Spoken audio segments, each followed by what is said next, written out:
हाँ जी बच्चों, good afternoon everyone.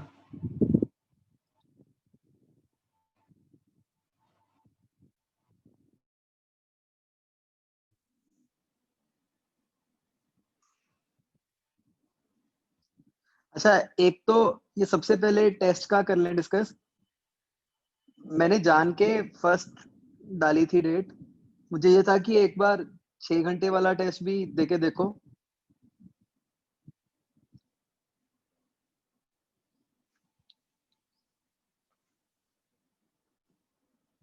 मैं टेस्ट की बात ही कर रहा था बस कि 6 घंटे वाला एडवांस टेस्ट नहीं देना। मतलब एग्जैक्टली एडवांस तो अभी भी नहीं हुआ, बट थोड़ा सा तो वो एक्सपीरियंस कि एक दिन में 6 घंटे दोगे।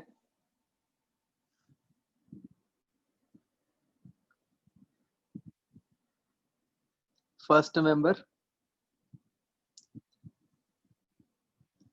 मतलब फर्स्ट नवंबर को 2 हो जाएंगे ना, एक तो जो आपका नॉर्मल होता है और उसके साथ ये वाला।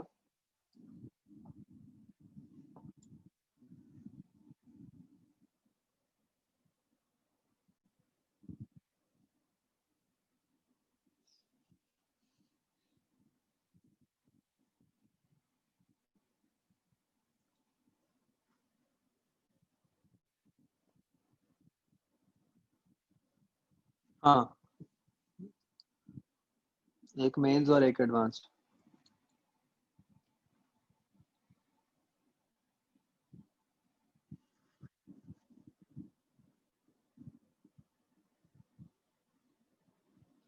बताओ बच्चों, कैसे चाहते हो?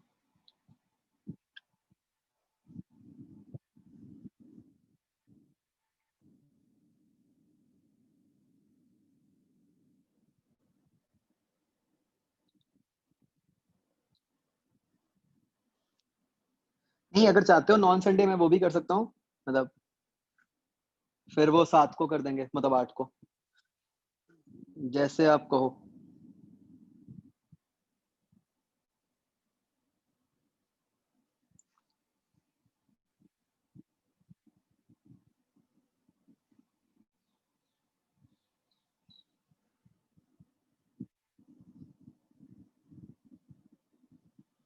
सैटरडे को भी कर सकते हैं।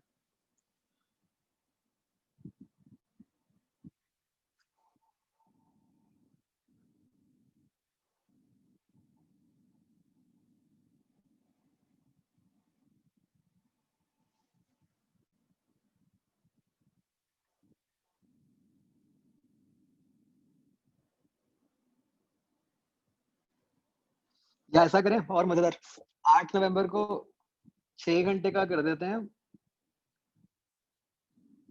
दोनों एडवांस पैटर्न, मतलब प्रॉपर एडवांस की तरह हो जाएगा।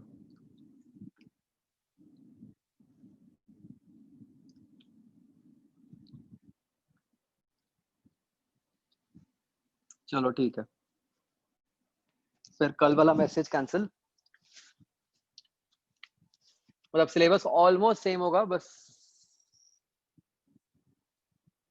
मतलब थोड़ा सा माइनर फर्क होगा। आ, मैं फिर उसके अकॉर्डिंग दोबारा मैसेज करूंगा, ठीक है।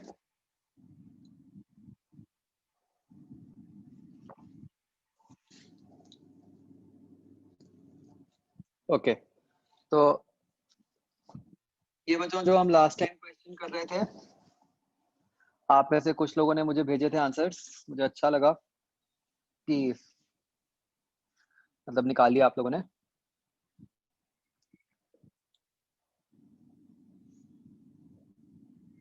इसमें बच्चों जो आपका ए पार्ट का आंसर आना चाहिए, that should be 0।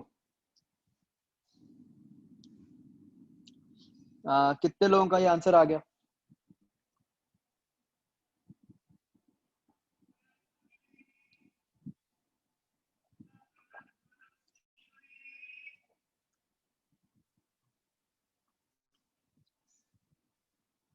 Alright, very good.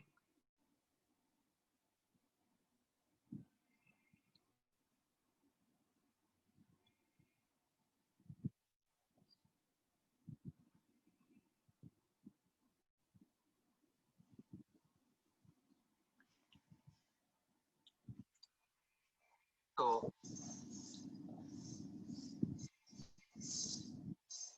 B part का आंसर आएगा बच्चों, पहले तो फ्रिक्शन फोर्स जो है वो लेफ्ट को होगी, बाद में there will be no friction.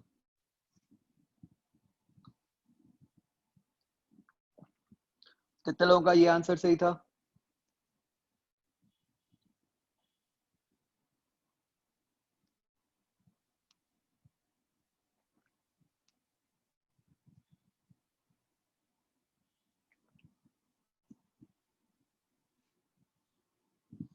Initially there will be, मतलब काइनेटिक फ्रिक्शन, बाद में there will be no friction, मतलब स्टैटिक भी नहीं, कोई फ्रिक्शन नहीं होगी।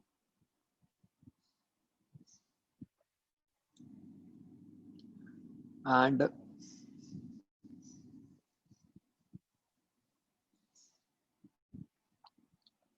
सी पार्ट का क्या आंसर आ जाता है बच्चों? सी मुझे ओरली नहीं याद।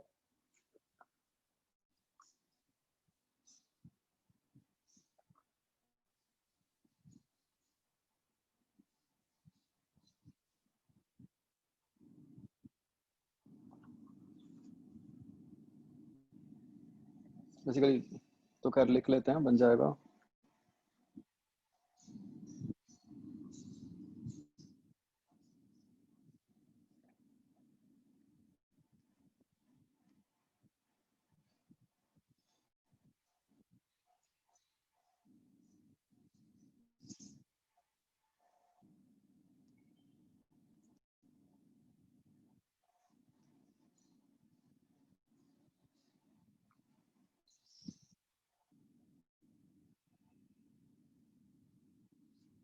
सी में क्या बन जाता है? इसके तो डेल्टा के ही करना है। तो बाद में हो जाएगी हाफ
ये बनेगा बच्चों आंसर।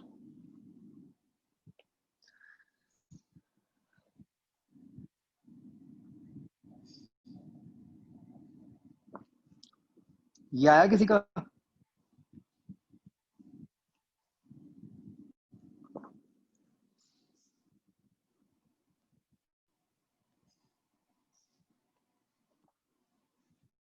इसमें कुछ कंफ्यूजन लग रही है।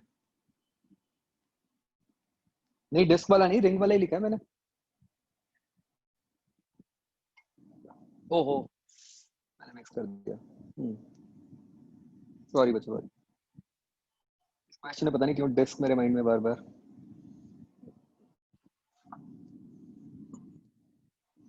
वो डिस्क वाले का लिख दिया था मैंने, है ना?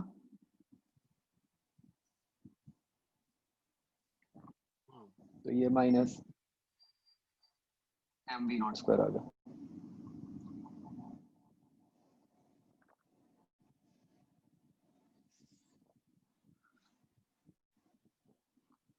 ठीक है।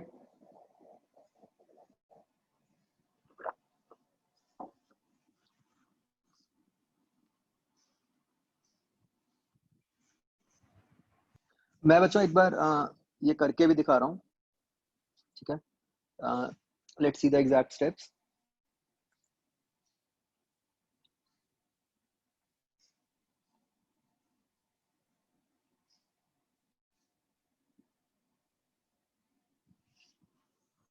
तो बच्चों दो तरीके थे इसको करने के।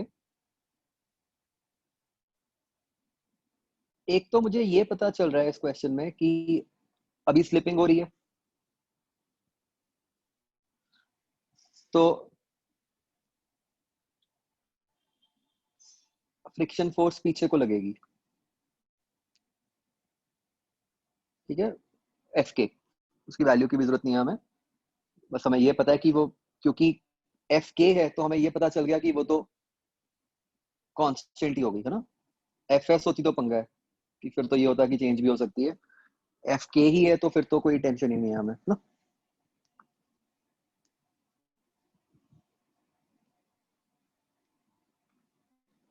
तो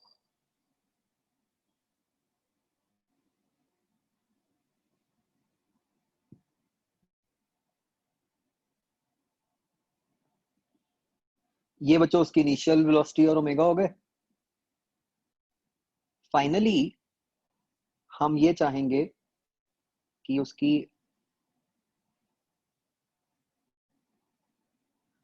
जो भी वेलोसिटी वीसी हो,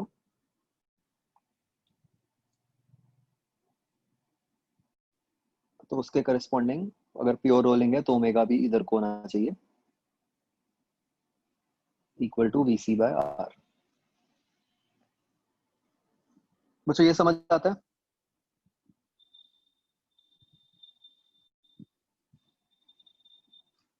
ना। अब इसके हिसाब से अगर हम इक्वेशन बनाते हैं, हम देख सकते हैं कि एक तो बन जाएगा minus F K is equal to M A C. तो ए सी बन गया माइनस एफ के बाय एम। और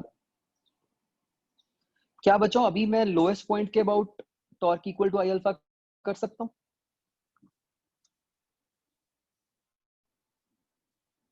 नो, अभी तो लोएस्ट पॉइंट स्लिप कर रहा है ना। तो अभी तो फिर मेरे पास क्या ऑप्शन बचती है, सेंटर की। तो सेंटर के अबाउट एफ के into R is equal to M R square alpha. तो तो अल्फा बन गया एफ के by M R. And let's be careful with the directions. ये जो अल्फा है ये क्लॉकवाइज डायरेक्शन में।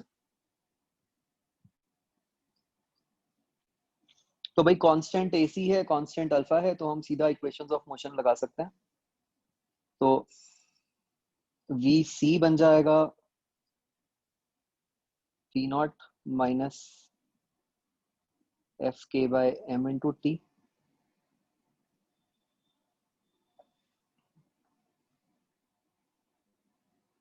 और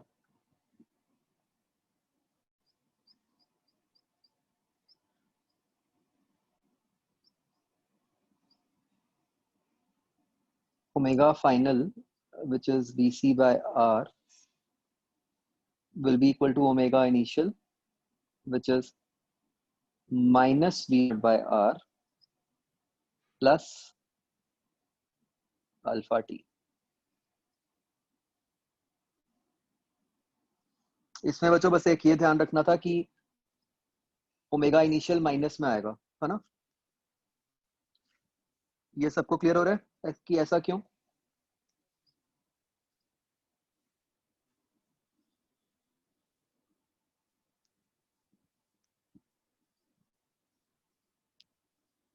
हाँ बच्चों,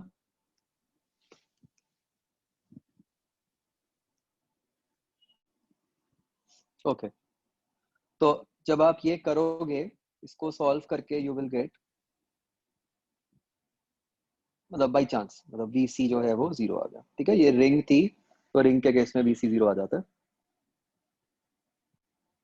मतलब इन अदर वर्ड्स कि मतलब एक तरह से प्योर रोलिंग तो शुरू ही नहीं हुई। मतलब जब प्योर रोलिंग होनी शुरू होगी तब तो बॉडी रेस्ट पे ही आ गई।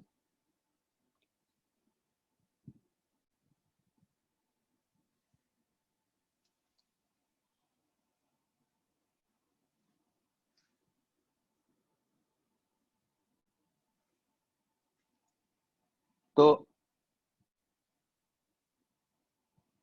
इस केस में तो खैर ये ट्रिवियल ही हो गया कि जब बॉडी रेस्ट पे ही आ गई तो बाद में तो ऑब्वियसली फ्रिक्शन कहाँ से लगेगी, फ्रिक्शन जीरो ही हो गई, और फिर आपने वर्क डन बाय फ्रिक्शन जो है वो डेल्टा के से निकाल लिया।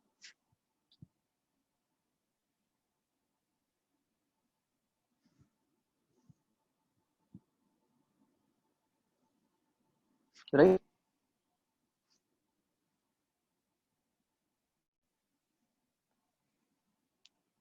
बच्चों जिनका नहीं हुआ था इसमें कोई भी डाउट प्लीज आस्क।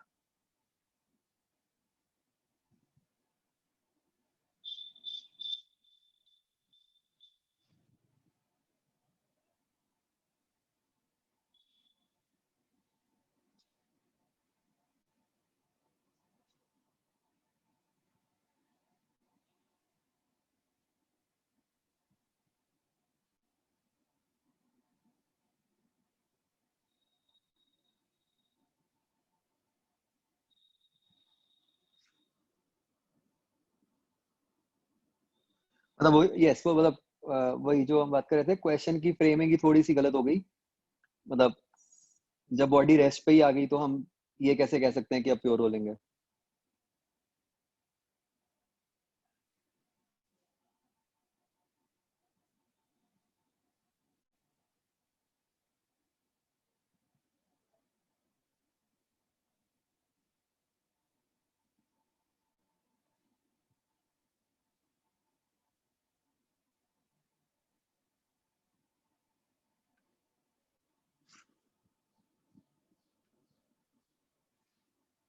हाँ।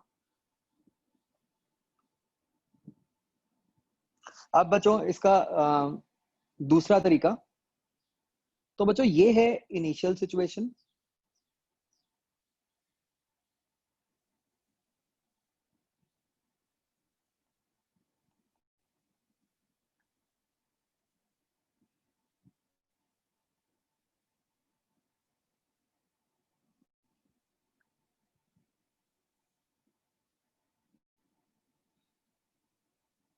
और ये बच्चों हो गई फाइनल सिचुएशन।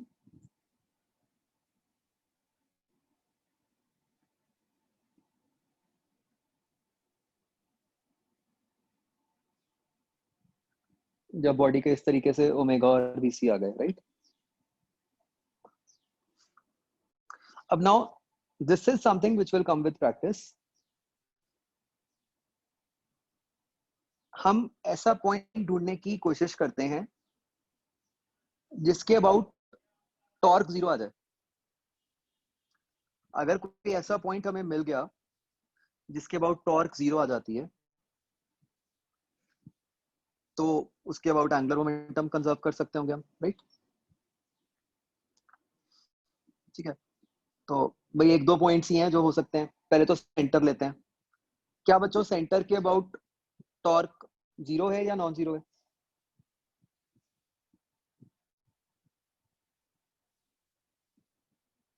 नॉन जीरो है, क्यों? किसका चक्कर पड़ रहा है?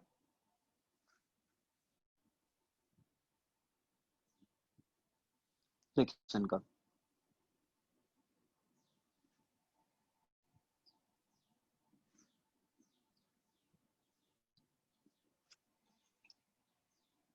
तो how about I take this point.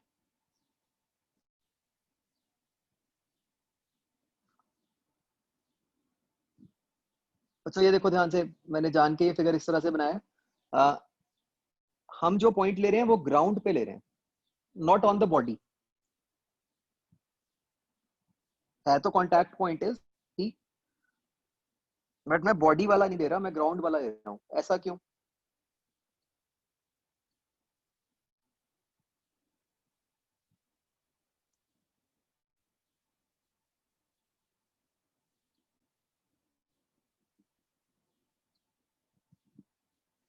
Because it will remain at rest, है ना। तो ये तो एक इनर्शियल पॉइंट हो गया,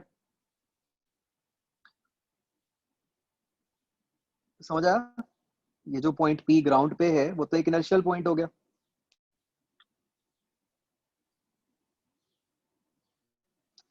अब इस पॉइंट पी के अबाउट देखो, क्या इस पॉइंट पी के अबाउट बच्चों कोई टॉर्क आ रही है?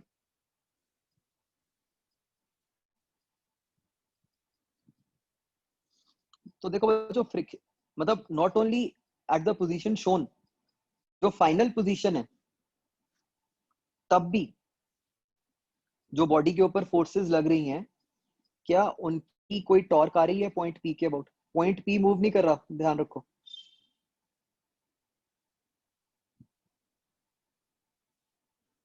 तो बाद में भी कोई टॉर्क नहीं आ रही। देखो तीन फोर्सेस थी, फ्रिक्शन, एमजी, नॉर्मल। फ्रिक्शन तो हमेशा पॉइंट पी के थ्रू पास ही कर रही है, तो फ्रिक्शन का तो चक्कर ही खत्म हो गया। एमजी और नॉर्मल जो हैं वो बाद में पॉइंट पी के थ्रू पास नहीं करेंगे, लेकिन वो एक दूसरे को वैसे ही कैंसिल कर रहे हैं, तो उनकी भी कोई टॉर्क नहीं आई। Isn't it?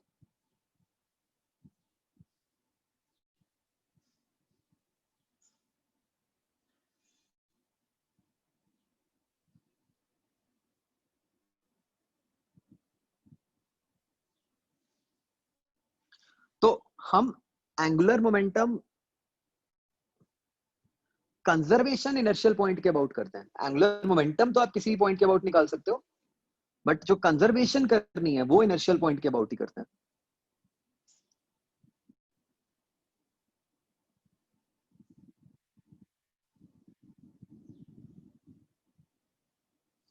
जैसे याद रखो, लीनियर मोमेंटम भी हम हमेशा इनर्शियल फ्रेम में ही कंजर्व करते थे ना।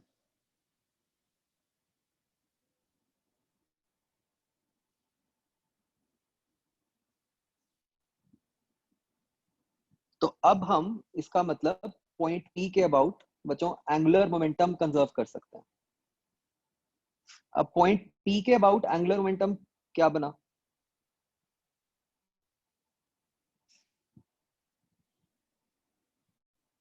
इनिशियली कैसे लिखेंगे बच्चों?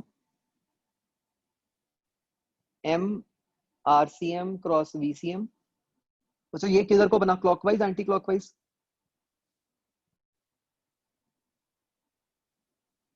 Clockwise. Plus ICM omega.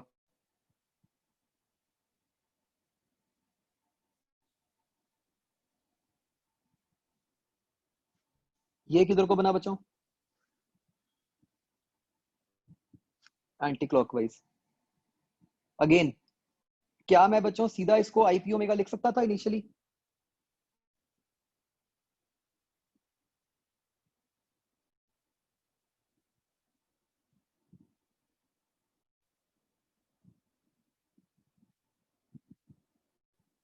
could I have directly written it as ip into omega?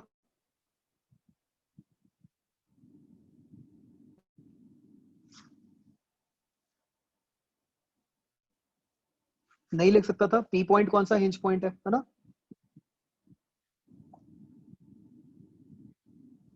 तो इसलिए मैंने सीधा M R C M cross V C M plus ICM omega से लिखा है।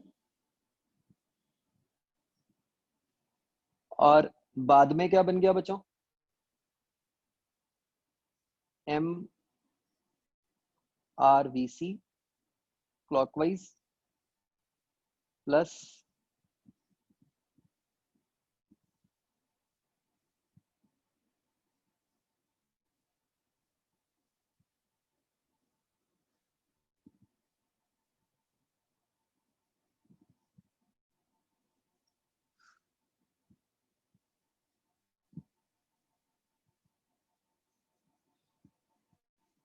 तो इससे क्या आ गया बच्चों? V C equal to 0।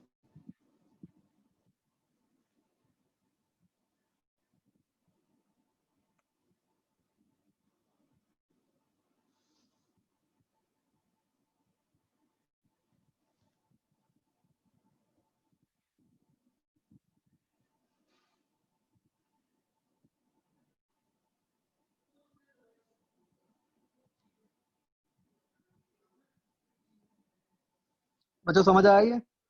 Of course this method is very fast.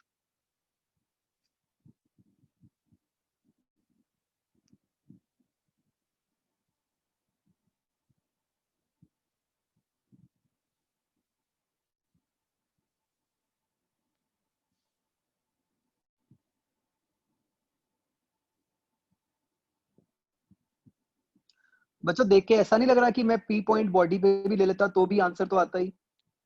Conserve तो हो ही रहा है उसके अबाउट भी।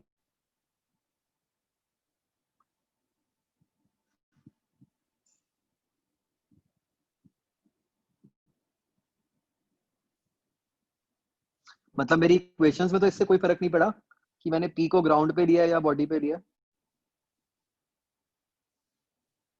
है ना? तो we will look at it again. तो ये एक, ऐसा क्यों हुआ देखेंगे, है ना? This is interesting.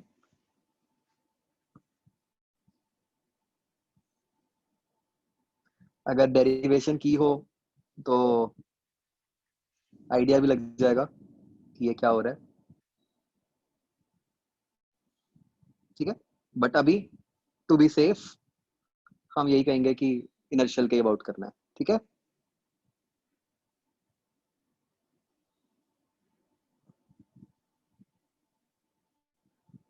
ये याद रखना, ठीक है, इस पे सोचना।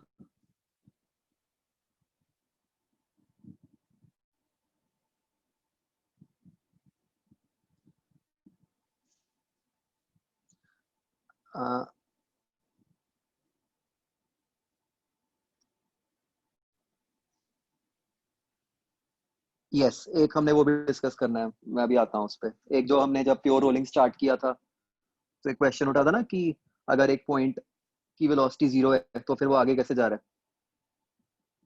है ना? वो इस क्वेश्चन के बाद करते हैं।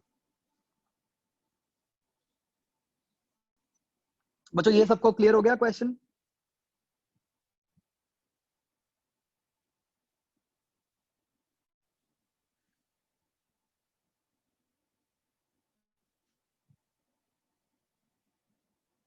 ओके।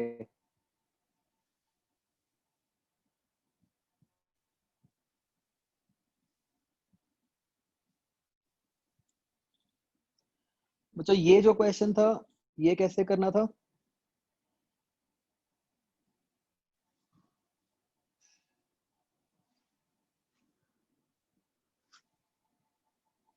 सिंपल तरीका भाई, पहले तो सिंपल इम्पल्स मोमेंटम इक्वेशन, तो J is equal to M V C, right?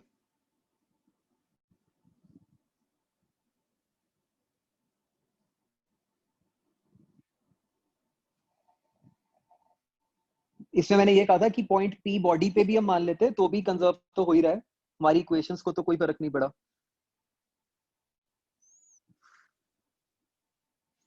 हाँ बच्चों, ये क्वेश्चन लिख सकते हैं, ये कैसे लिखी है मैंने? Simple impulse momentum theorem. बस अब मोमेंटम के अंदर हम वेलोसिटी किसकी यूज करेंगे? सेंटर ऑफ मास की। जस्ट लाइक हम F इक्वल टू एम में acceleration of centre of mass use करते हैं,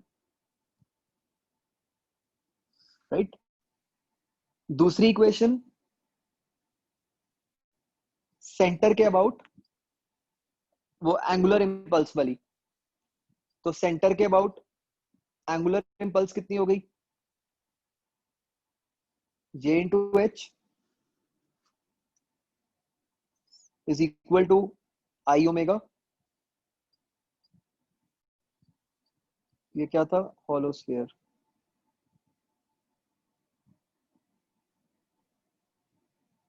और प्योर रोलिंग के लिए ओमेगा क्या होगा? VC by are. करेक्ट, तो दोनों को डिवाइड करो, उससे आपके पास आ जाएगा H is equal to 2R/3। बच्चों ये क्वेश्चन किसी ने और मेथड से किया हो?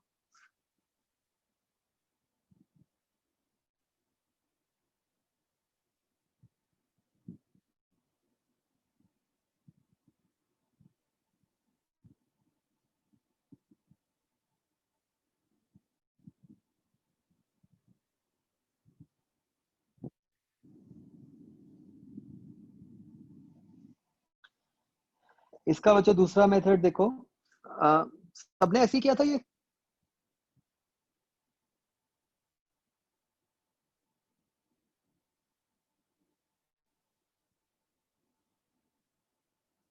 ओके बच्चों, इसमें दूसरा मेथड देखो।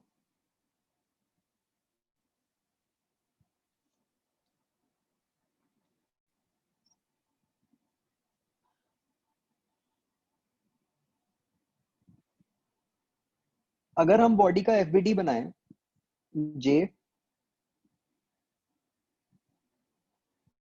mg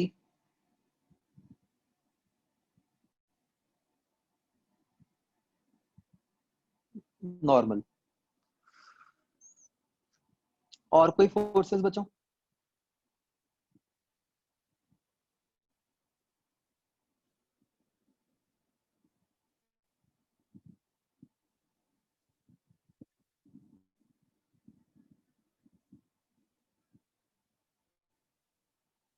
हाँ बचो, और कोई forces?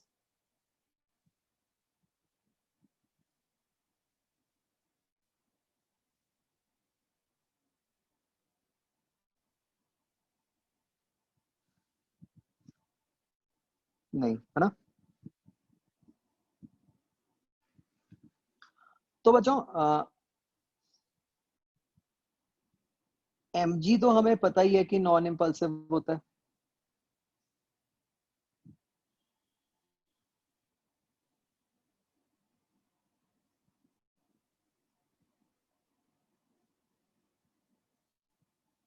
What can we say about normal in this case?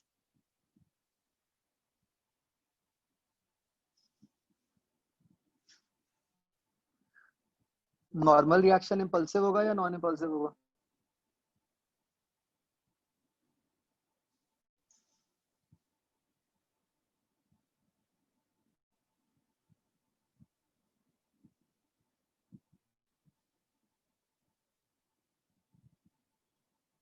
बच्चों मुझे और आंसर चाहिए।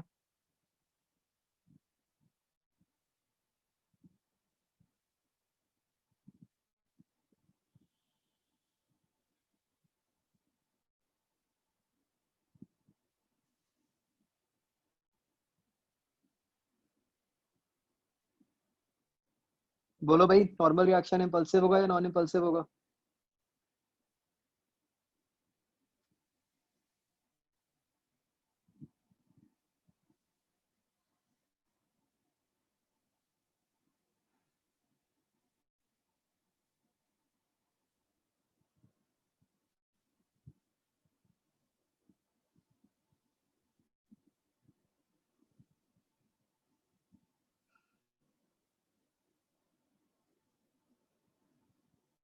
अभी 5 आए हैं मेरे पास आंसर।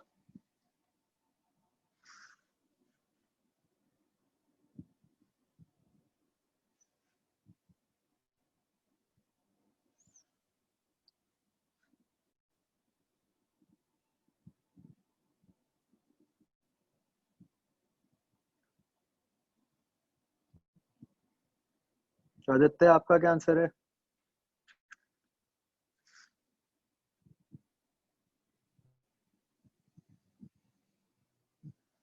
ओके।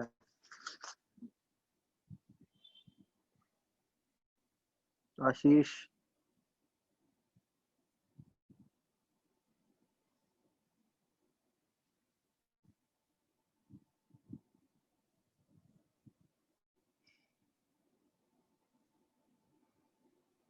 आशीष, एक बार दोबारा पढ़ो, जो आपने लिखा है अभी वो सही है या कुछ गड़बड़ है उसमें?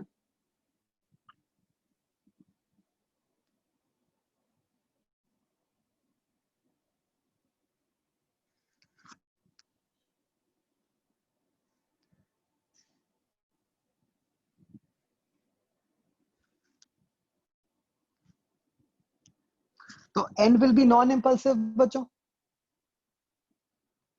भाई वर्टिकल डायरेक्शन में कोई इम्पल्स आ रही है? और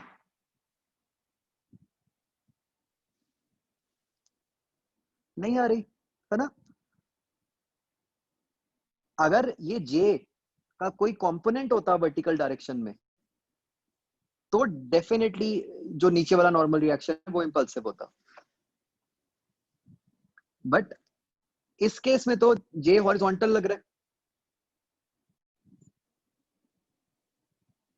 तो कोई हॉरिजॉन्टल डायरेक्शन में इम्पल्स ही, सॉरी वर्टिकल डायरेक्शन में कोई इम्पल्स ही नहीं है, तो इसलिए नॉर्मल भी नॉन इम्पल्सिव होगा। फिर से बच्चों समझो, जो जे है, अगर उसका कोई कंपोनेंट वर्टिकल डायरेक्शन में होता, तो उसको बैलेंस करने के लिए नॉर्मल रिएक्शन भी इम्पल्सिव होता, राइट? लेकिन जब जे हॉरिजॉन्टल है तो फिर तो नॉर्मल रिएक्शन को तो वर्टिकल डायरेक्शन में तो कोई इंपल्स ही नहीं है, तो नॉर्मल रिएक्शन भी नॉन इंपल्सिव ही होगा। सोच लो सारे, कोई doubt please ask.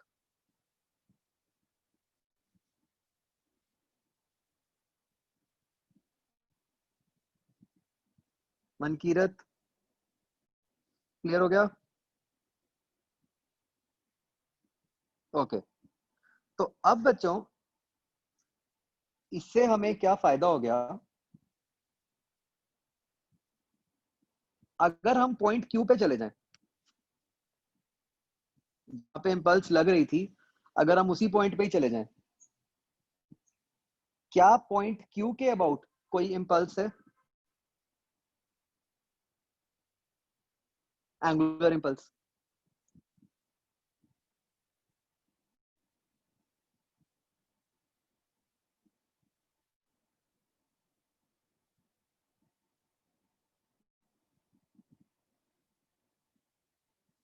Right, Q को तो लगेगा कि भाई कोई इंपल्स है ही नहीं, कोई एंगुलर इंपल्स नहीं है। तो इसका मतलब क्यू के अबाउट एंगुलर मोमेंटम कंजर्व्ड होना चाहिए।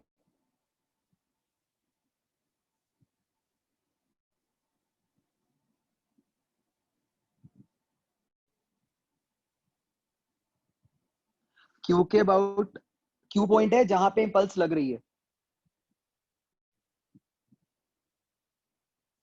तो क्यू के अबाउट बच्चों इनिशियल एंगुलर मोमेंटम कितना होगा? 0। अब ध्यान से देखना, क्यू के अबाउट हम फाइनल एंगुलर मोमेंटम लिखते हैं।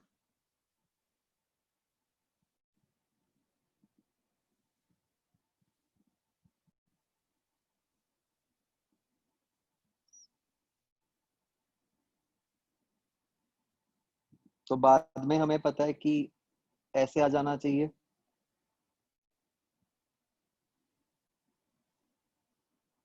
First term M R C M cross V C M, तो perpendicular distance H V C.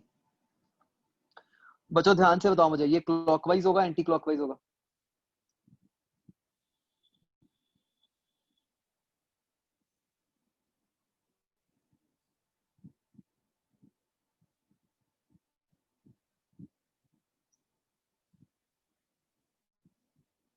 This is anti clockwise, है ना? क्यू के अबाउट देख रहे हैं हम, क्यू के अबाउट तो बीसी एंटी क्लॉकवाइज घुमाएगा, प्लस आईसीएम ओमेगा।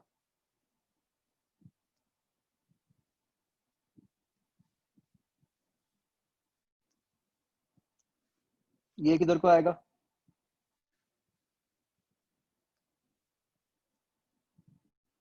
क्लॉकवाइज।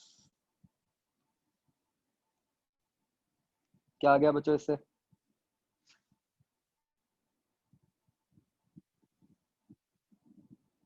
आ गया H2R/3 एक स्टेप में।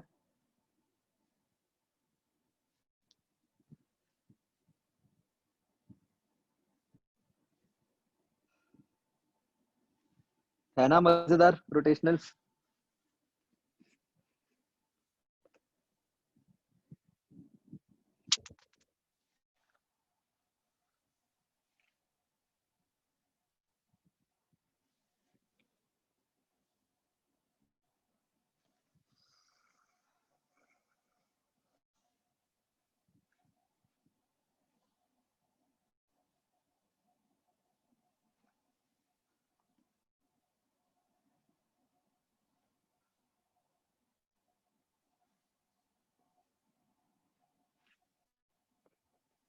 सोच लो बच्चों, टेक 2 मिनट्स, विश्वास कर लो कि ऐसा हो गया।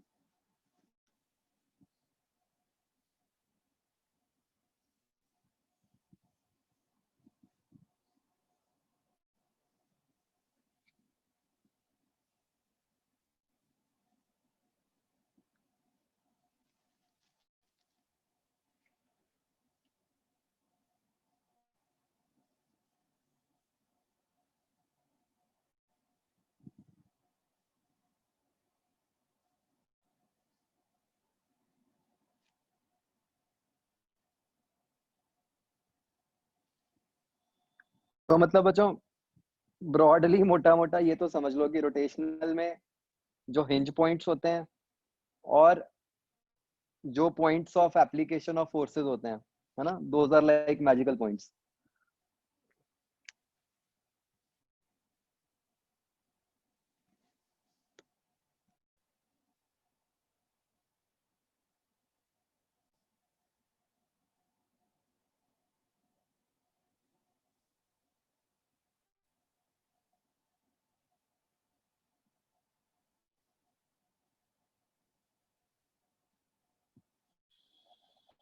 हाँ बच्चों, एनी डाउट?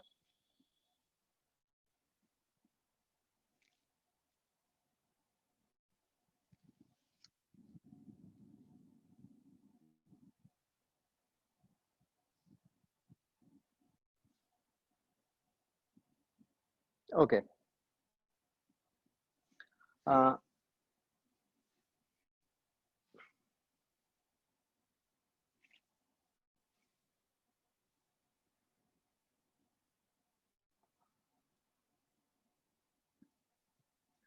तो बच्चों अब हम उस वो डिस्कस करते हैं जो हम ये बात कर रहे थे पहले।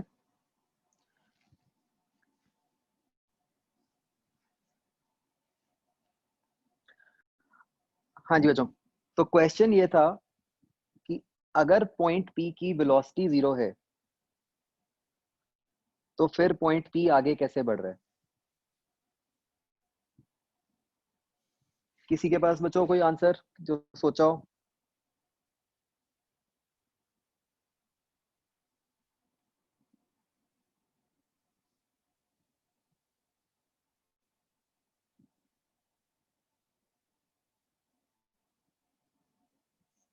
कब से नहीं आ रही मेरी आवाज?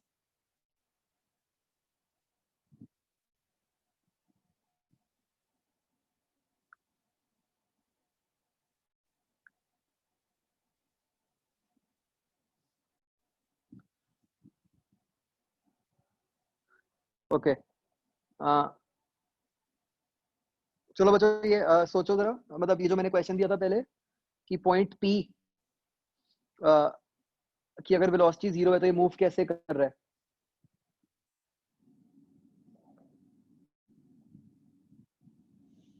तो बच्चों इसका आंसर क्या है देखो। हाँ ऑब्वियसली उस इंस्टेंट पे तो, उस इंस्टेंट के लिए तो वो मूव ही नहीं कर रहा पॉइंट पी, नो डाउट।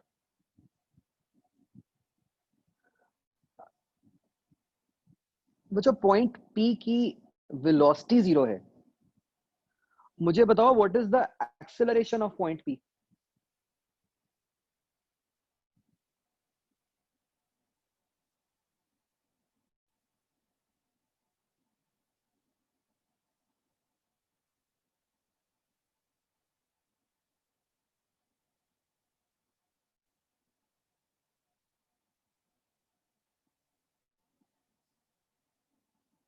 क्या उसकी एक्सेलरेशन भी 0 है?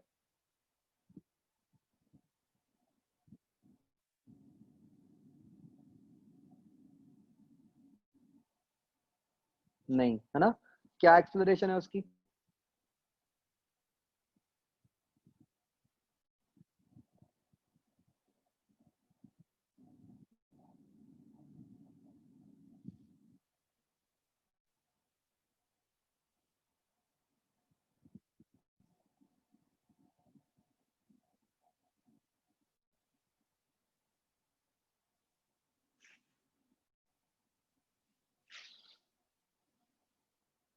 अब आवाज आ रही है ना बच्चों?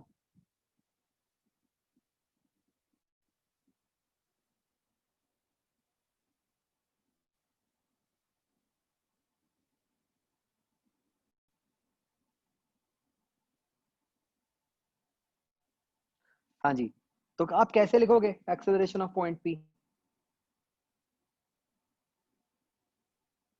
That is acceleration of P with respect to C plus acceleration of सी।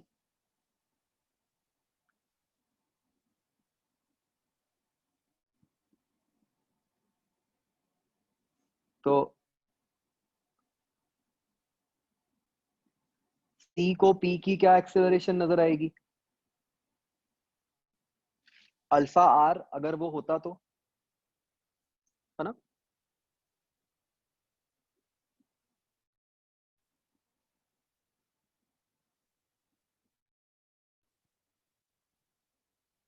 और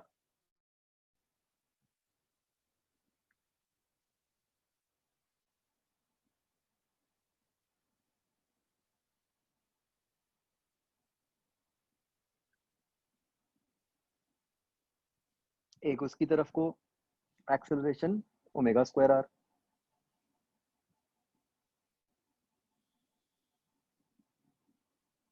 इजंट इट?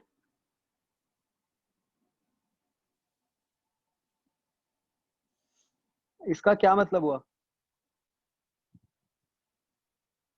कि पॉइंट पी की हमेशा ऊपर की तरफ ओमेगा स्क्वायर आर एक्सेलरेशन तो है ही है।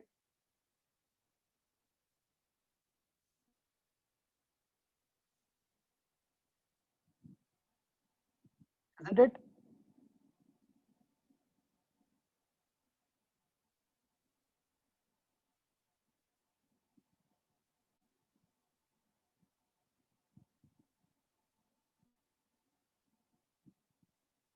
है ना? हॉरिजॉन्टल तो हो सकता है, अल्फा हो ही ना, हो सकता है एसी और अल्फा आर कैंसिल आउट भी हो जाएंगे प्योर रोलिंग में, लेकिन ऊपर की तरफ ओमेगा स्क्वायर आर तो होएगी ही होएगी एक्सेलरेशन, राइट? तो इसलिए जो पॉइंट पी है वो सब्सिक्वेंटली ऊपर की तरफ ही जाता भी है, राइट? अभी आपके लिए पॉइंट पी कैसा पॉइंट है? जिसकी वेलोसिटी 0 है और जिसकी एक्सेलरेशन ऊपर की तरफ है, तो उसको किधर को जाना चाहिए?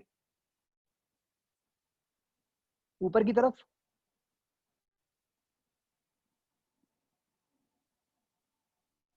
तो ये देखो,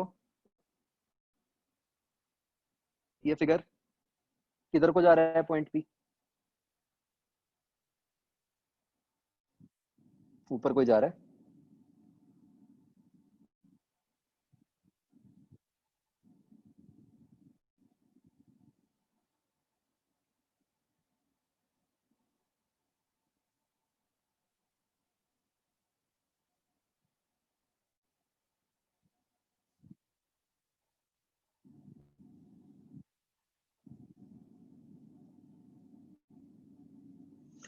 सी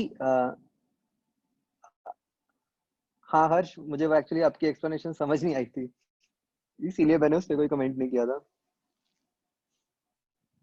कॉम्प्लिकेटेड सी थी। तो तो मुझे आदित्य इस बात को समझो, मुझे डाउट है कि वो तो सेंट्रीपिटल एक्सेलरेशन थी, तो वो टेंजेंशियल एक्सेलरेशन कैसे देगी? तो एक बात समझो बच्चों, सेंट्रीपिटल टेंजेंशियल तो रिलेटिव टर्म्स हैं, है ना? वो तो सी के फ्रेम में सेंट्रीपिटल थी, अर्थ फ्रेम में तो वो सेंट्रीपिटल नहीं है।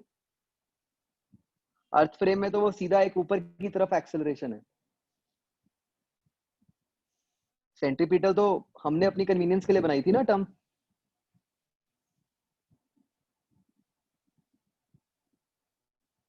हाँ, सी की नहीं है एक्सेलरेशन।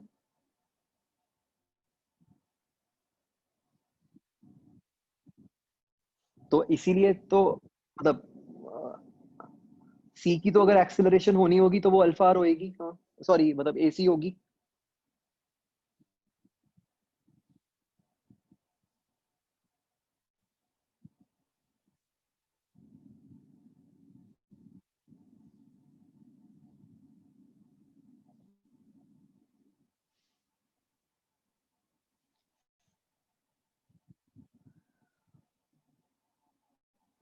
हाँ सी, यस सी इनर्शियल हो गया डेफिनेटली।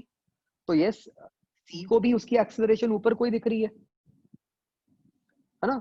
हम भी यही कह रहे हैं कि उसकी एक्सेलरेशन ऊपर कोई है, बट ये तो जरूरी नहीं है ना कि जो पाथ सी को नजर आए पॉइंट पी का वही हमें अर्थ फ्रेम में भी नजर आए। पाथ तो अलग अलग नजर आ सकता है।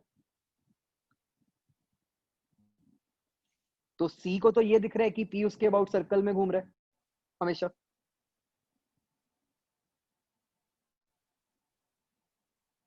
है ना? लेकिन अर्थ फ्रेम में हमें उसकी कुछ अलग मोशन नजर आ रही है।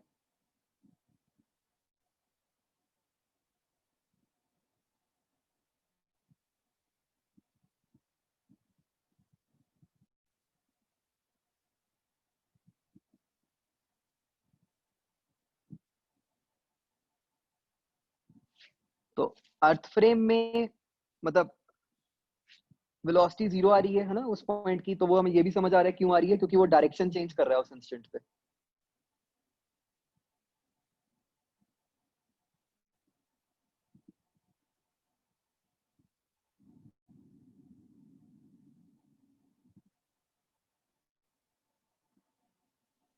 राइट बच्चों, ये बात क्लियर हो रही है ना कि सी को अलग नजर आएगा, हमें अलग नजर आएगा जो रेस्ट पे ऑब्जर्वर है।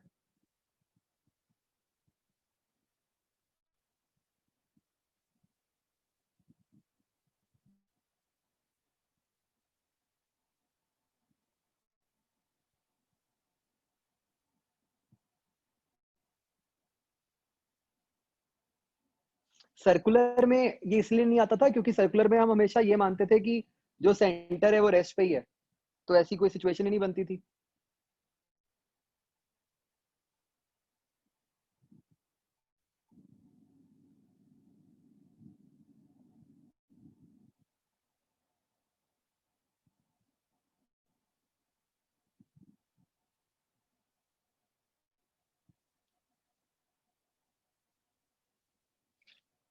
तो बच्चों ये ध्यान रखना कि जो नेट एक्सेलरेशन कभी भी हम लिखेंगे किसी पॉइंट की, है ना, उस एक्सेलरेशन में ओमेगा स्क्वायर आर भी आएगा। ठीक है।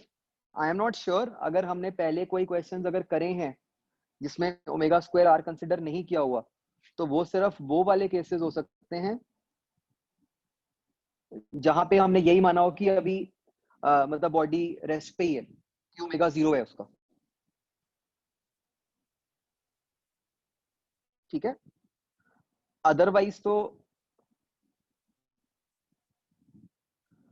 ये टर्म आएगी। ठीक है ना, बेसिक कंसेप्ट तो यही है कि किसी पॉइंट की एक्सेलरेशन कैसे लिखनी है, उसकी acceleration with respect to C plus acceleration of C. अब सी को जो एक्सेलरेशन नजर आएगी वो बच्चों टेंजेंशियल भी होगी और सेंट्रीपिटल भी होगी।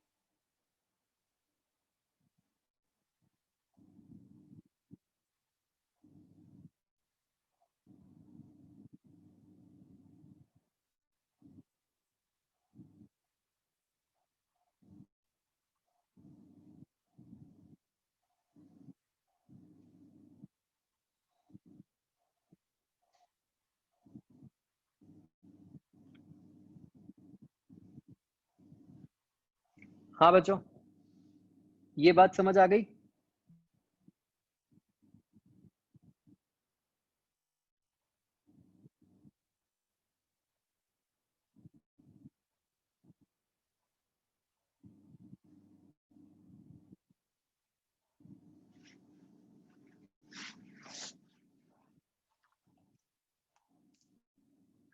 अब कॉम्प्लिकेटेड हो रहा है भाई काम, मुझे ज्यादा यस चाहिए, मैं तभी आगे बढ़ूंगा।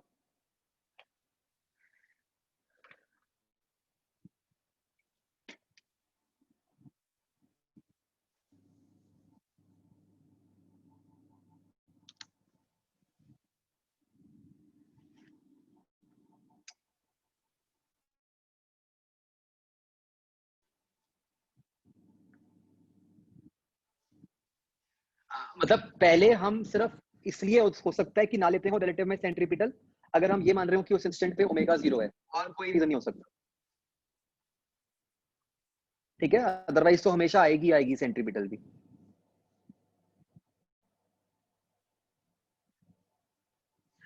करण, आपका डाउट ना अभी आगे आएगा, मतलब अपना अगला टॉपिक पूरा फ्रिक्शन ही है।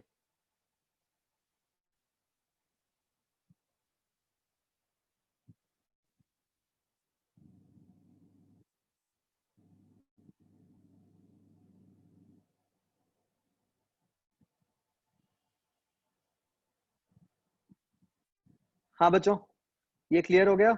आदित्य आपको क्लियर हो गया?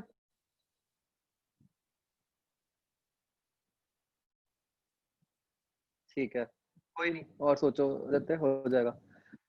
अब बच्चों एक और पंगा पड़ गया।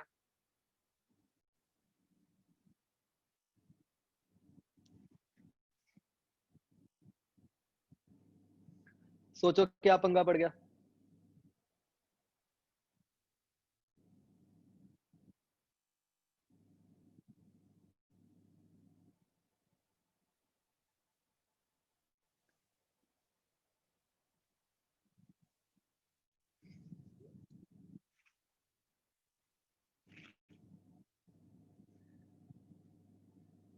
भाई अभी हमने निकाल दिया कि पी की एक्सेलरेशन है ऊपर की तरफ,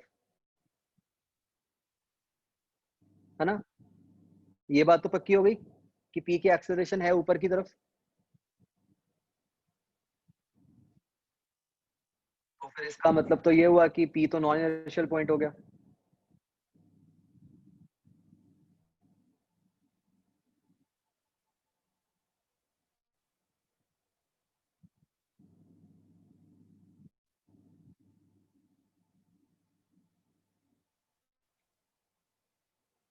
तो क्या हम पी के about torque equal to I alpha लगा सकते थे।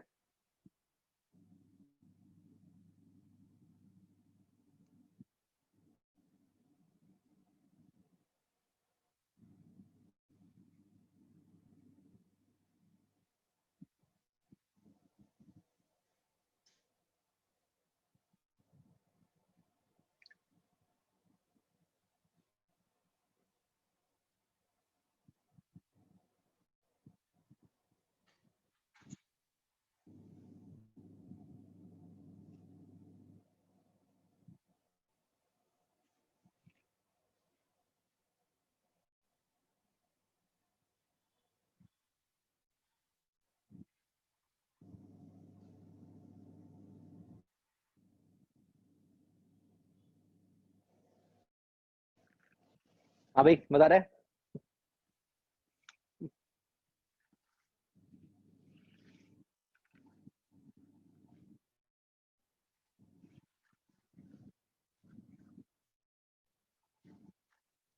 Medical students, if you want, you can conveniently ignore and laugh on the non-medical students.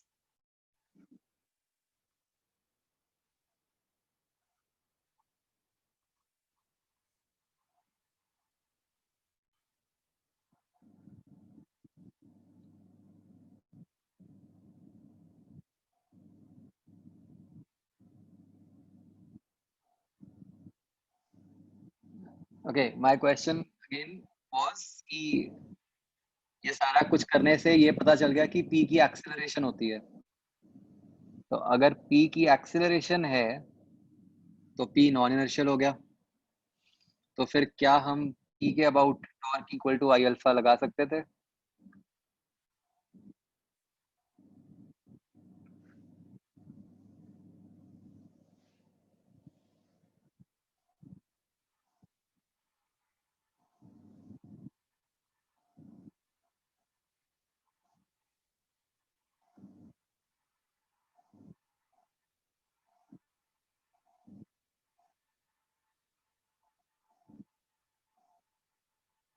ठीक है, सोचना इस पे, है ना। अभी मतलब लगा तो सकते ही है ना, वो तो दिख ही रहा है।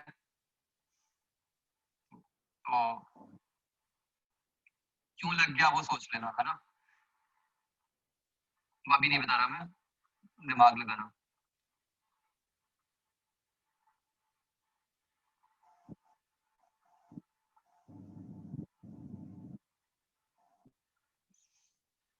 आशीष और इलैबोरेट करो, मतलब आई थिंक सही डायरेक्शन में जा रहे हो आप।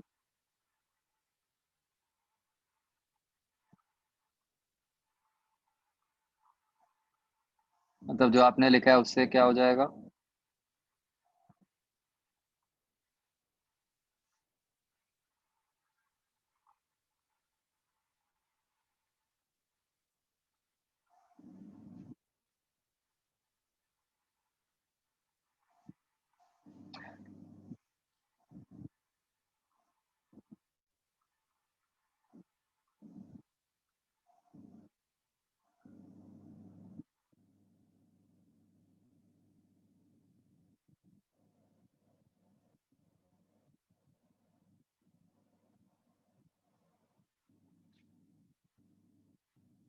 यस, ठीक सोचा है आदित्य, आशीष। सही जा रहे हो।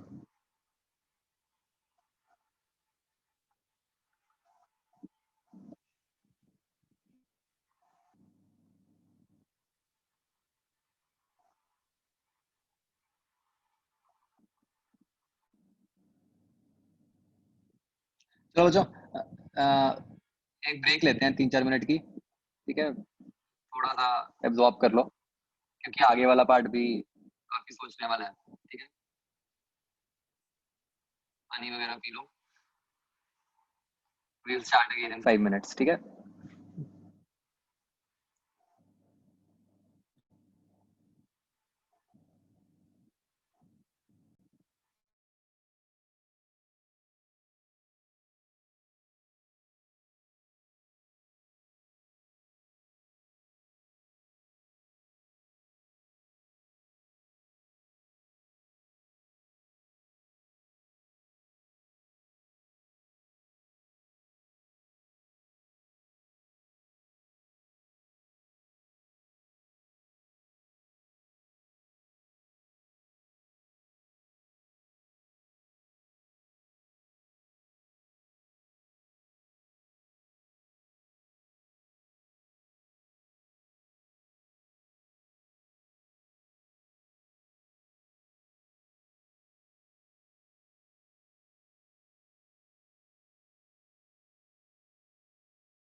हाँ जी बच्चों, एवरीवन बैक।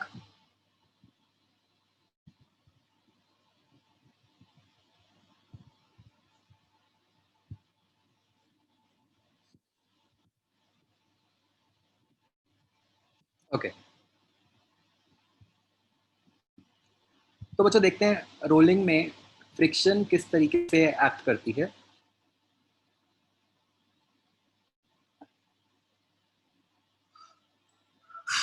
बच्चों सबसे पहली बात तो ये है कि फ्रिक्शन कैसे लगनी है, कितनी लगनी है, वो सारा कुछ कौन डिसाइड करेगा, मतलब कौन से पॉइंट की मोशन से डिसाइड होगा।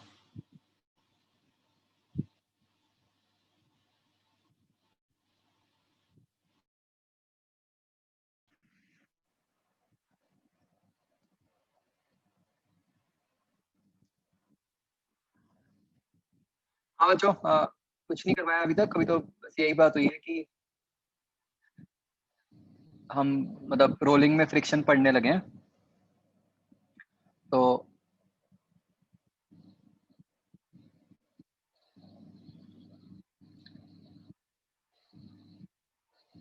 आई वाज सेइंग कि फ्रिक्शन कितनी लगेगी, कब लगेगी, ये कौन डिसाइड करेगा, कौन सा पॉइंट डिसाइड करेगा।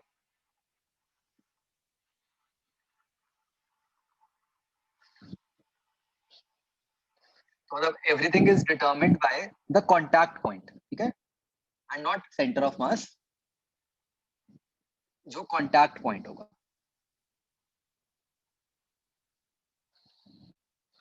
तो डायरेक्शन या फिर magnitude of friction will depend on motion of contact.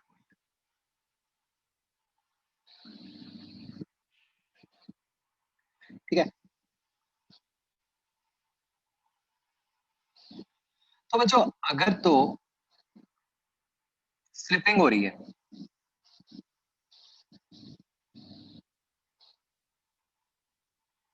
तो ये सबसे आसान है हमारे लिए। स्लिपिंग हो रही है इसका मतलब बच्चों कौन सी फ्रिक्शन हुई, काइनेटिक फ्रिक्शन, राइट। और उसकी डायरेक्शन क्या होगी,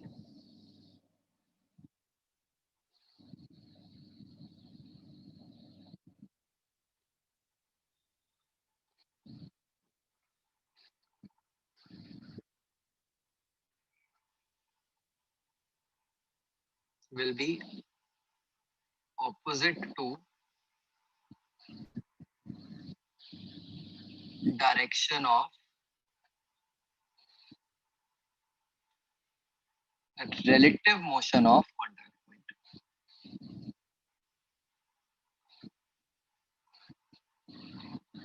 राइट। मैं सीधा ये भी नहीं कह सकता था कि जो p की मोशन है उसकी रिलेटिव मोशन सरफेस के हिसाब से, राइट। क्या ये बात समझ आती है बच्चों।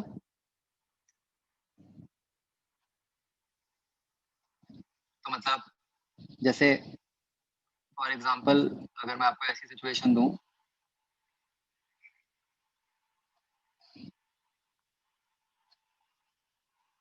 लेट्स से ऐसे कोई बॉडी है, उसकी वेलोसिटी इधर को है,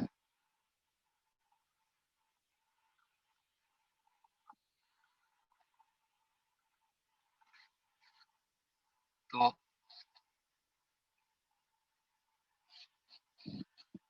अगर बच्चों बॉडी का ओमेगा इतना है VC/2R, तो बच्चों सबसे पहली बात तो ये कि सिर्फ VC के बेसिस पे तो आप बता ही नहीं सकते थे, है ना।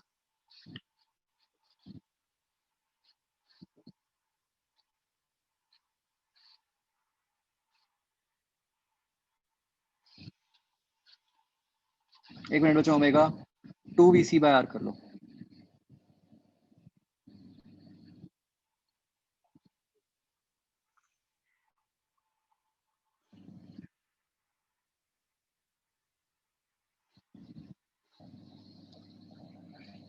हाँ जी। तो अब बच्चों इस केस में फ्रिक्शन किधर को लगेगी?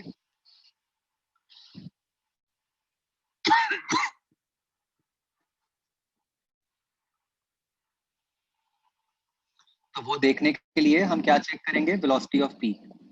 यहाँ पे ग्राउंड तो रेस्ट पे ही है, तो सीधा वेलोसिटी ऑफ पी देख सकते हैं हम। तो वी कैन सी कि जो वेलोसिटी ऑफ पी आ रही है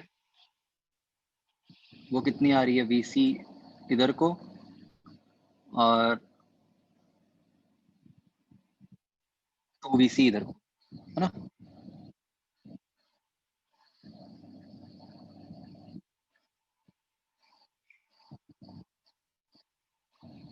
तो इसका मतलब जो फ्रिक्शन है वो टुवर्ड्स राइट,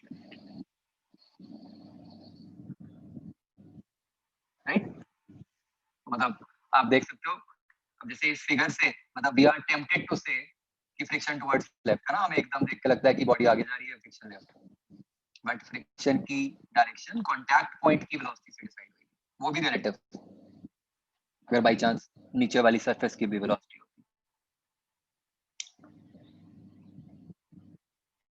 क्या ये बात क्लियर हो गई बच्चों?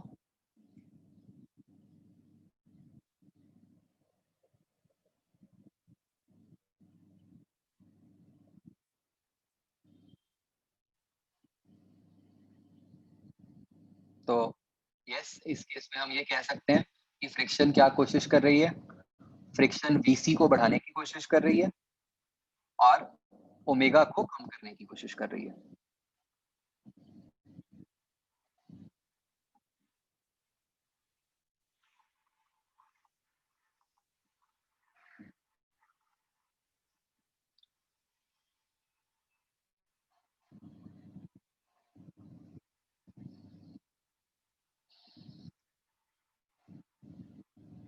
ठीक है बच्चों? अब बच्चों जो दूसरा केस बनता है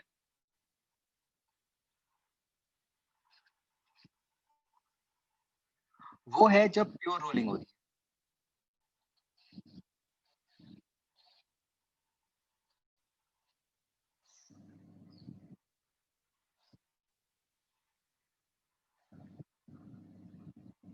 है। तो जैसे बच्चों पहले हम एग्जांपल लेते हैं एक दो, फिर हम लिखेंगे।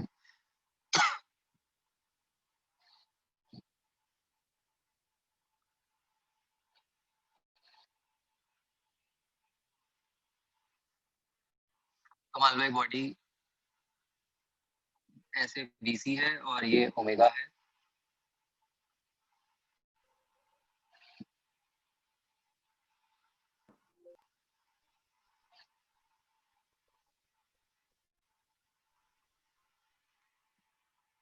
तो भाई हमें पता ही है प्योर रोलिंग में बीपी 0 आएगा, है ना? प्योर रोलिंग का मतलब ही ये है कि जो पॉइंट पी है वो it does not slip on the surface, right? और फ्रिक्शन चाहती भी ये है कि to prevent relative slipping, right?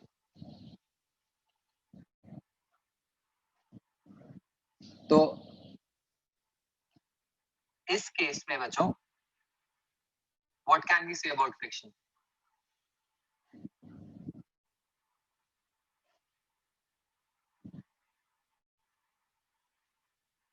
Zero. इस केस में there will be no friction because friction has got nothing to do.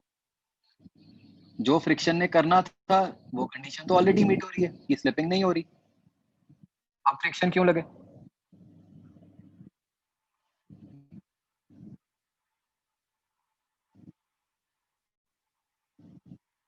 क्या?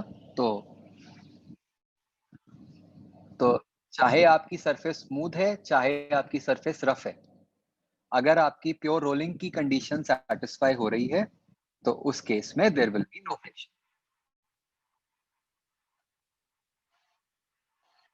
ठीक है? मतलब फॉर द सिचुएशन शोन, जैसे मैंने अभी दिखाई है। अभी इसमें आगे देखते हैं और क्या पॉसिबिलिटीज हो सकती हैं। जो मैंने अभी सिचुएशन दिखाई है इसमें तो there will be no friction. क्या ये बात समझ आती है बच्चों?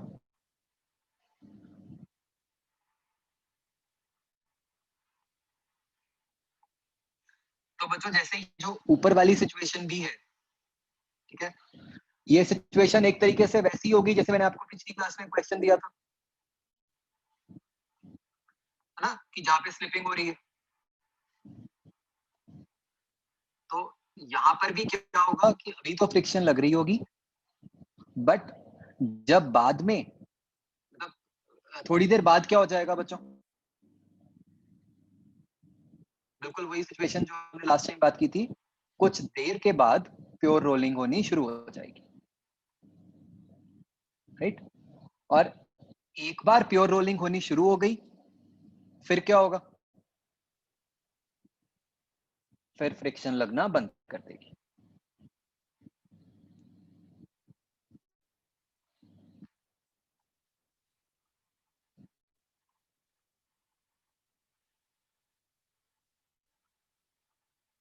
क्या ये बात समझ आती है बच्चों?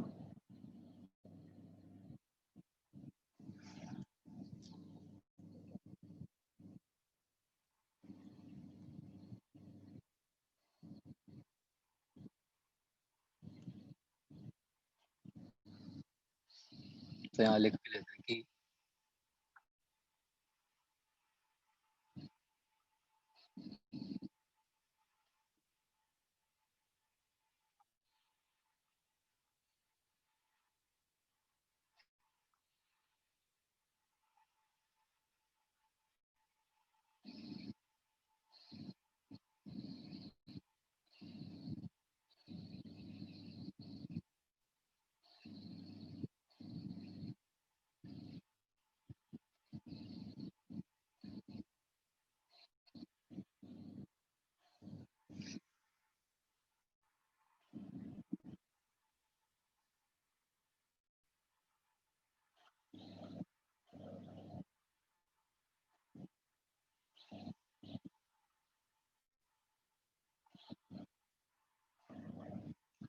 अब बच्चों अगर मैं ऐसा केस बनाऊं जो हमने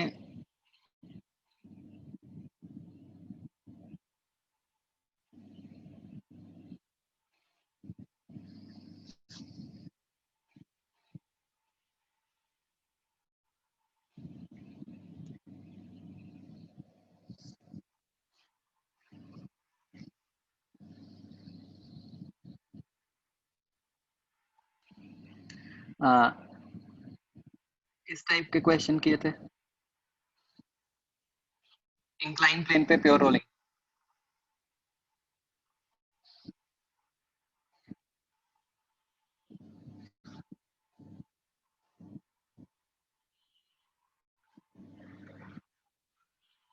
क्या बच्चों इस केस में फ्रिक्शन लगती है?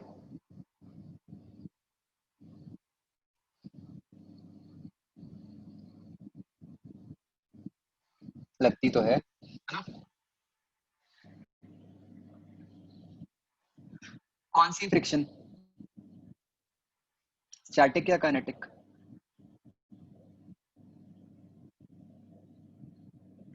स्टैटिक लग रही है ना, क्योंकि स्लिपिंग तो नहीं हो रही, है ना, सीधी बात है, स्लिपिंग नहीं हो रही तो स्टैटिक फ्रिक्शन ही हो सकती है। इनफैक्ट हमने सारा कुछ किया ही था, आपको ख्याल होगा ना, फ्रिक्शन निकाली भी थी और उससे करस्पॉन्डिंग फिर म्यू भी निकाला था। तो अब भाई ध्यान से ये सोचो कि ये ऊपर वाला केस और ये नीचे वाला केस है तो दोनों में प्योर रोलिंग। तो ऐसा क्यों है कि ऊपर वाले केस में फ्रिक्शन नहीं लग रही और नीचे वाले केस में फ्रिक्शन लग रही? लगेगी दोनों में स्टैटिक, ये तो चलो हमें समझ आ गया, बट लग क्यों रही है दूसरे में?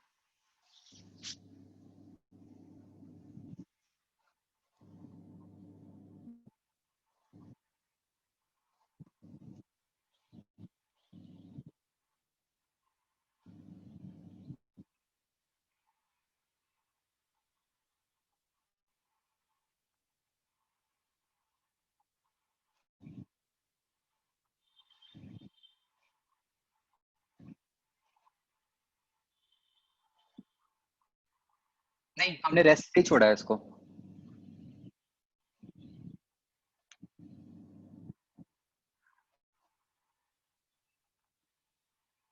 ये तो मतलब बच्चों you are mentioning some external force और समथिंग,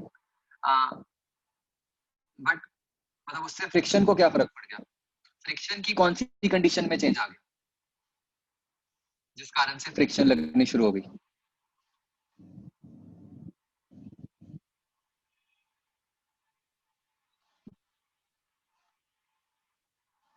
हम तो वो सोचे ना।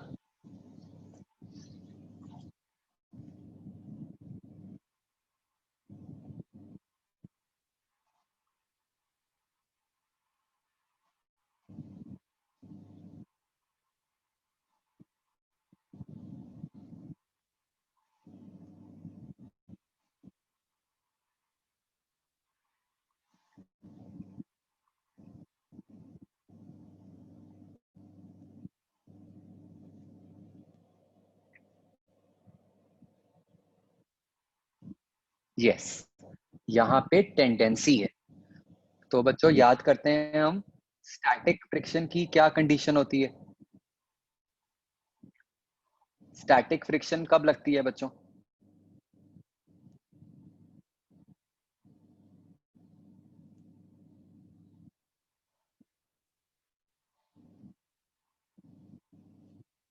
when there is no relative motion but tendency of relative motion, ठीक है ना? तो इस केस में बच्चों क्या हो रहा है, ये जो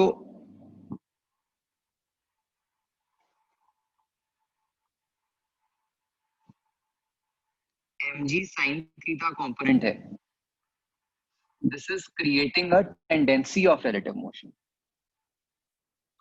ठीक है? तो उस कारण से यहाँ पे स्टैटिक फ्रिक्शन आता है।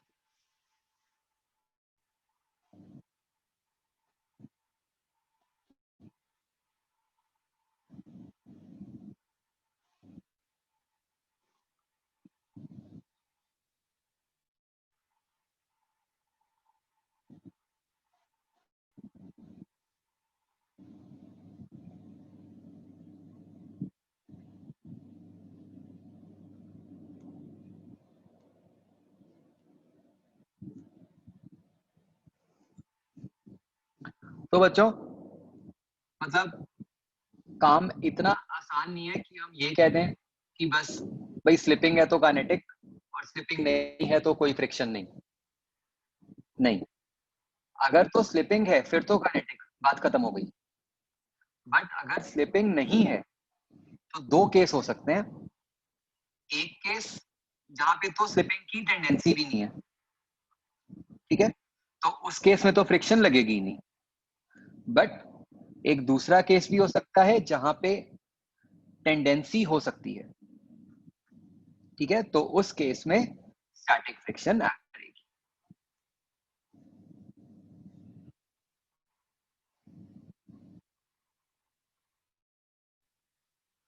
बच्चों क्या ये बात समझ आती है?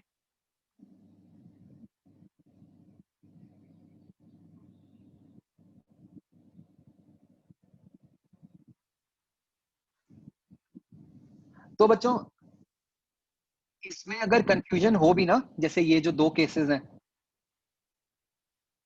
मतलब जो प्योर रोलिंग के अंडर, इसमें अच्छी बात ये है, जैसे जो मैंने आपको पिछली क्लास में बताया था, आपके पास दो मेथड्स हैं।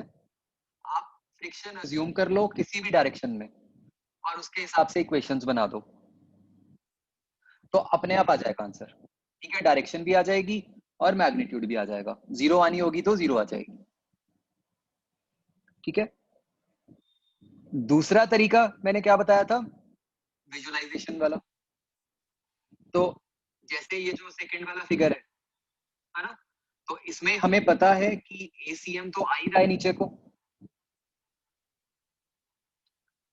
तो अगर एसीएम आ रहा है नीचे को तो प्योर रोलिंग के लिए अल्फा चाहिए इधर को, तो सेंटर ऑफ मास के अबाउट ये अल्फा कौन दे पाएगा, कौन सी टॉर्क दे पाएगी?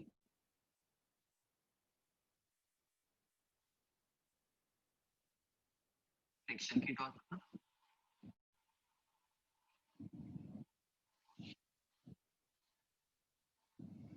तो इस तरीके से भी विजुलाइज हो सकता है, ठीक है, कि अगर आप ये सोच लोगे कि भी आपको ए पता चल गया, उससे आपने सोचा कि हाँ भाई अल्फा तो चाहिए ही किसी तरह से, तो उससे भी आपको आइडिया लग जाएगा फ्रिक्शन। बच्चों क्या ये बात समझ आती है?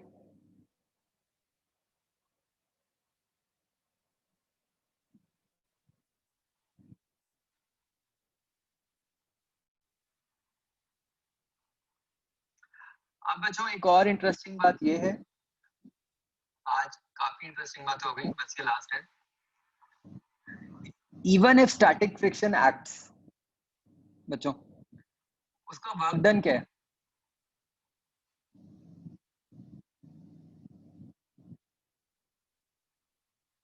जीरो। वाई?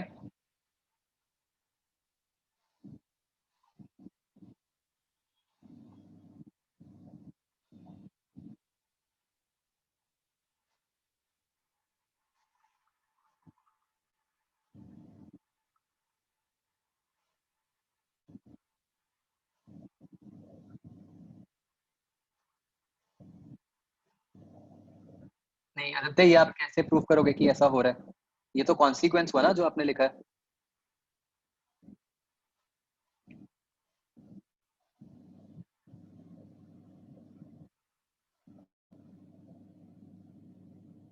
तो क्यों बच्चों? बिकॉज फ्रिक्शन जिस पॉइंट पे एक्ट कर रही है, क्या उस पॉइंट की कोई डिस्प्लेसमेंट है फ्रिक्शन के अलाउंग? नहीं है ना।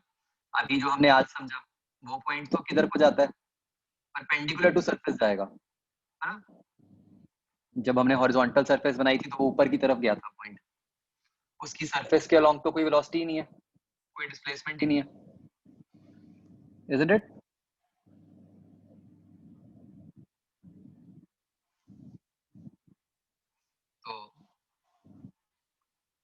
तो वर्क डन जीरो है।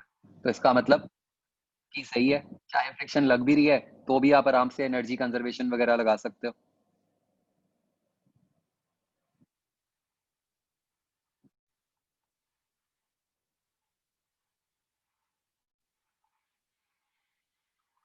राइट बच्चों?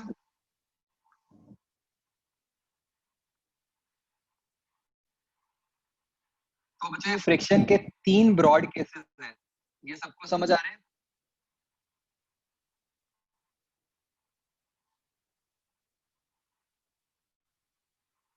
है ना। एक तो स्विपिंग वाला ही हो गया जब काइनेटिक लग गई, दूसरा और दो केसेस आ गए प्योर रोलिंग। तो एक में तो फ्रिक्शन लगेगी ही नहीं, दूसरे में लगेगी स्टैटिक फ्रिक्शन, लेकिन उसका वर्क डन जीरो होगा।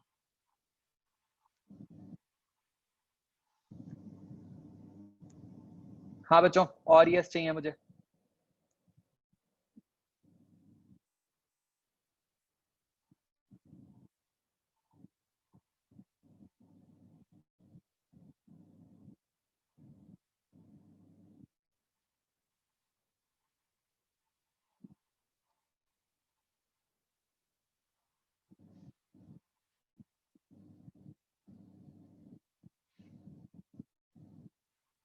बाकियों को नहीं समझ आया बच्चों?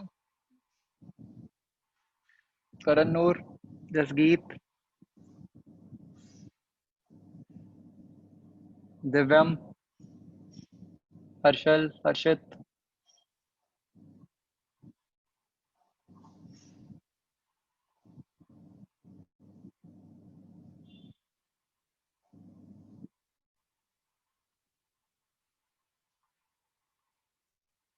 ठीक। ऑलराइट। तो बच्चों आपने डेफिनेटली आज शाम को ही इस पूरे पार्ट को रिवाइज करना है,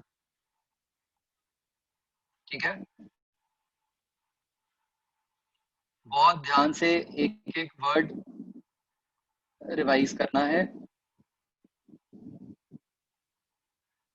आपका होमवर्क है to complete exercise 3B, till Monday. Okay. Do we have a class tomorrow?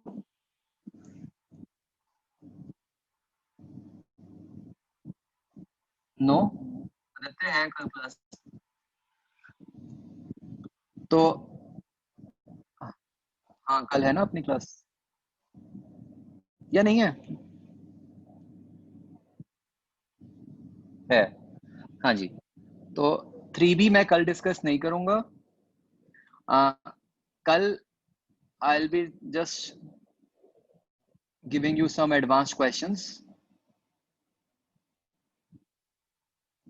तो इनफैक्ट बच्चों ये मंडे भी नहीं, आप ये मान लो ये ट्यूसडे को डिस्कस होगी.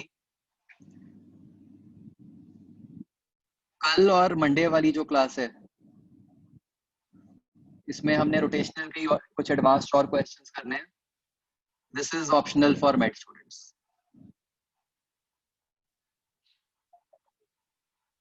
ठीक है. हाँ ये टॉपिक हो गया पूरा. एक मतलब जो टॉपिक आप कह सकते हो कि जो रहता है वो कोलिजन्स वाला पार्ट है कि रोटेशनल के अंदर कोलिजन्स कैसे होता है, वो भी हम अंडर एडवांस्ड क्वेश्चंस ही करेंगे.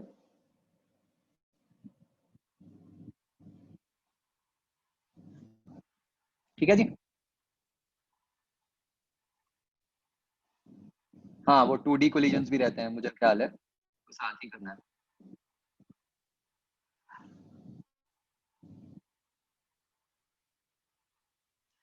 अच्छा मुझे एक जस्ट लास्ट 1 मिनट, मैं ये ना तब आपको बताना भूल गया था. मैंने ना जान के तब एक सर्कुलर का क्वेश्चन था जो तब नहीं कराया था डिस्कस,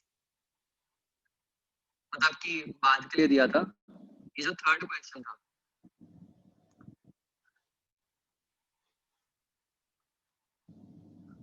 है ना, मतलब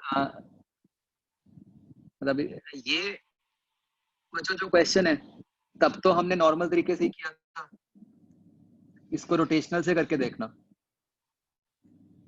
ये जो फर्स्ट टर्म है D square theta by D T square, ये क्या है, अल्फा ही तो है. एक सेकंड में आंसर आ जाएगा.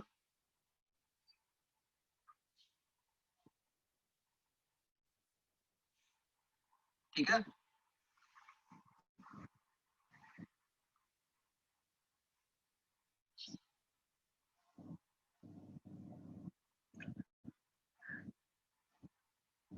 आज वाला लेक्चर ना सबने रिवाइज करके मुझे मैसेज करना है रात को, मतलब रात तक जब भी कर लिया. ओके चलो बाय बच्चों.